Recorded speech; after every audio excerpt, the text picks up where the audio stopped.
Welcome to This Explainer. Today we're jumping right into a seriously fascinating anomaly hiding in the July 2026 real estate data. Across the country, all the headlines are flashing that the broader U.S. housing market is cooling down, right? But if you look at Fresno, California, you'll see a local economy that is stubbornly and honestly, remarkably, bucking that national trend. So, what is going on in Fresno? Why are home prices rising there, holding their ground and actually gaining value, while the rest of the country is seeing a softening market? Well, we're going to break this whole thing down using the latest data from Realtor.com. Okay, let's dive right into this stark contrast, because it's a big one. The national median list price, it's dropped by 2.4% compared to the prior year. So the national market is undeniably cooling off. But in Fresno, list prices didn't fall at all. They actually climbed 0.9% year over year. In the world of real estate, seeing a local market move in the literal opposite direction of the national tide, that is incredibly revealing. And that 0.9% increase, it translates to real dollars, pushing Fresno's median listing price up to $479,500.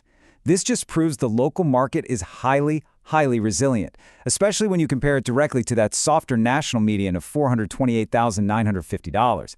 So, despite higher interest rates and a national slowdown making headlines everywhere else, the value of a home in Fresno has stayed incredibly robust. Let's move on to Section 1, Solving the Mystery, the Inventory Squeeze. So it's the million-dollar question, or, well, the $479,500 question, I guess. What exactly is the driving force keeping Fresno's real estate market so competitive right now? Why are Fresno home prices rising when standard economic conditions say they should absolutely be falling? The answer really just comes down to a classic masterclass in supply and demand. More specifically, a phenomenon known as an inventory squeeze. You see, when the supply of available homes for sale stays abnormally tight, buyers just have way fewer options, and that forces those buyers to compete over the limited homes that actually are available. That underlying steady local demand, paired with super tight supply, keeps prices elevated. It acts almost like a protective shield against that broader market softening we're seeing elsewhere. To really wrap our heads around this squeeze, we've got to look closely at the supply side of things. In July 2026, Fresno had a remarkably low 2,119 active listings on the market. For a city of its size and, importance in California's Central Valley, 2,119 available homes is an incredibly tight bottleneck. If you're a buyer out there, your options are vastly limited. And this data brilliantly illustrates the divide between Fresno and the rest of the country. Check this out. While national inventory actually grew by 2.1% over the same period, meaning buyers across the U.S. are finally getting a few more choices, Fresno's active listings slipped by 0.3%. The supply in Fresno actually shrank. This gap keeps Fresno meaningfully more competitive, and it hands local sellers significantly more leverage at the negotiating table. But what about new inventory, right? The fresh stuff coming onto the market. Well, new listings are trickling in pretty slowly everywhere. New listings in Fresno fell by 0.9% locally, dropping to just 906 new homes entering the market. Now sure, that's a smaller drop than the 2.5% decline seen nationally. But remember, because Fresno's overall active listings were already shrinking, this slow trickle of new homes keeps that inventory squeeze firmly in place. Which brings us to Section 2, Market Pace and Price Cuts. Now, despite the tight inventory and rising prices, homes aren't just flying off the market in a matter of hours. It takes a median of 55 days to sell a home in Fresno right now.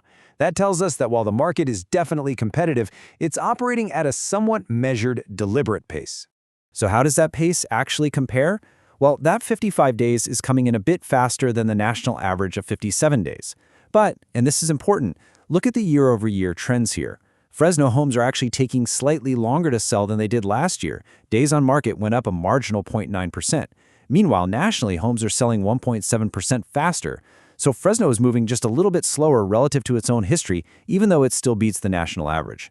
But we are starting to see a tiny crack in the seller's armor. In July, 18.4% of Fresno listings actually had a price reduction. This is a small, but honestly incredibly meaningful share of local sellers who are showing some flexibility. And the context here is super vital. Price cuts in Fresno grew by 0.2 points compared to a year ago. Basically, sellers are having to be just a little bit more realistic. Conversely, the national share of repriced listings, which sits at 20.1%, actually declined year over year. So while the national trend saw fewer sellers slashing prices, Fresno sellers are demonstrating slightly more flexibility than they did last year. And that's likely because of that marginal increase in the time it takes to sell a home we just talked about. Okay, let's wrap this up with Section 3, the Takeaway Playbook, strategies for buyers and sellers. So if you're a buyer, the playbook is pretty clear, and it absolutely requires agility. Because of that severe inventory squeeze we discussed, you must move fast when new listings appear.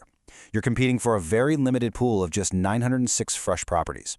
However, you shouldn't just bid blindly. You should actively hunt for targeted opportunities among that 18.4% of repriced homes. Those sellers have already signaled to the market that they are flexible and highly motivated to make a deal. Now, for the sellers out there, the data shows that you certainly still have the leverage. I mean, your active competition actually shrank by 0.3%. But you really cannot be overly greedy here. You must price sharply from day one. You have to acknowledge that the median time on the market has ticked up slightly to 55 days. Homes that linger unpriced on the market run a very high risk of needing a painful public price cut to finally attract a buyer. So capitalize on the tight inventory for sure, but respect the measured pace of the buyers. I'll leave you with this final, provocative thought to consider. We've seen exactly why Fresno home prices are rising right now. It's a classic, textbook case of the inventory squeeze. But as the broader U.S. housing market continues to soften, will Fresno's exceptionally tight local supply keep its prices untouchable forever? Or is it really just a matter of time before the gravity of the national trend catches up with the Central Valley? It's a fascinating standoff between local supply and macroeconomics, and it's one we are definitely going to keep our eyes on. Thanks so much for joining me for this explainer, and keep learning.